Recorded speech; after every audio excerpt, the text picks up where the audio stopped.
আজ দুপুর বেলায় খাবারের মেনুতে একদম সিম্পল রান্না বান্না ছিল, তার সাথে ছিল স্পেশাল ও সুস্বাদু দুটো ভর্তা। ঝাল ঝাল অনেক ভর্তার মধ্যে কালো জিরা ভর্তাটা আমার বেশি পছন্দ, তাই প্রথমে আমি কালো জিরা ভর্তা দিয়ে খেয়ে নিচ্ছি। আসসালামু আলাইকুম এভরিওয়ান, সবাইকে ওয়েলকাম করছি নতুন দিনে নতুন একটি ভিডিওতে। আজকের ভিডিওটিতে কোনো রান্না বান্না নিয়ে আসি নাই, একদম রান্না বান্না শেষ করে খেতে বসে গিয়েছি। খেতে খেতে আপনাদের সাথে গল্প ও কথা বলবো। বাঙালির পাতে ভর্তার কদর কখনই কমবে না।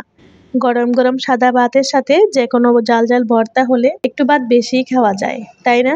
কালো জিরা ভর্তা খাওয়া শেষ হয়ে গেলে এখন আমি খেয়ে নিচ্ছি টক পাতার ভর্তা দিয়ে, জাল জাল ভর্তা দিয়ে আর শীতকালীন সবজি দিয়ে খাচ্ছি। সাথে ছিল আমার এক পিস লেবু। আজকের খাবার যদিও সিম্পল ছিল, আমার কাছে তো খুব অসাধারণ লেগেছে।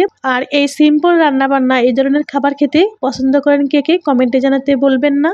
এদিকে আমি খেতে খেতে রিজিক নিয়ে অসাধারণ সুন্দর কিছু কথা বলবো আপনাদের সাথে, আশা করি ভালো লাগবে। ভুল ত্রুটি হলে ক্ষমা সুন্দর দৃষ্টিতে দেখবেন।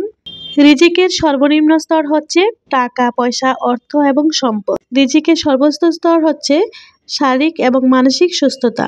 রিজিকের সর্বোত্তম স্তর হচ্ছে পূর্ণবান স্ত্রী এবং পরিশুদ্ধ এক সন্তান, এবং রিজিকের পরিপূর্ণ স্তর হচ্ছে মহান আল্লাহর সন্তুষ্টি। রিজিক খুব গভীর একটি বিষয়, যদি আমরা তা বুঝতে পারি।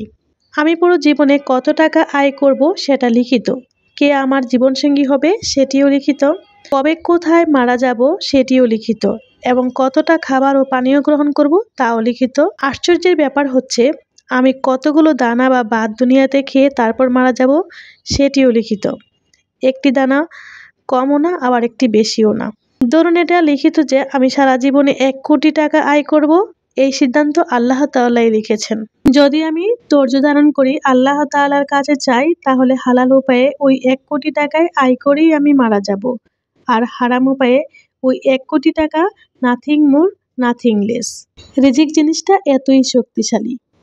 আত্মীয় কিংবা বন্ধু বান্ধব আমাদের বাসায় আসে কিংবা আসবে, সে আসলে যা খাবার খাচ্ছে এটি তারই রিজিক। শুধুমাত্র আল্লাহ তাআলা আমার মাধ্যমে আমার কাছে পৌঁছে দিচ্ছেন।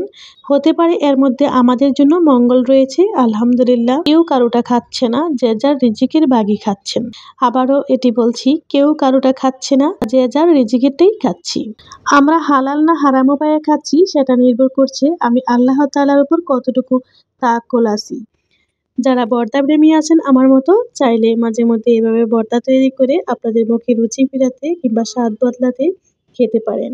গরম গরম ভাতের সাথে দারুণ মানাবে জিভে জল আনা সুস্বাদু ভর্তা। গরম ভাতের সঙ্গে ভারী পদের ভর্তা খেতে পছন্দ করেন না এমন মানুষ হয়তো খুঁজে পাওয়া যাবে না। ভর্তা একটু জাল বেশি খেতে পছন্দ করেন অনেকেই। এদিকে কথা বলতে বলতে খাওয়া শেষ পর্যায়ে এসে গিয়েছি।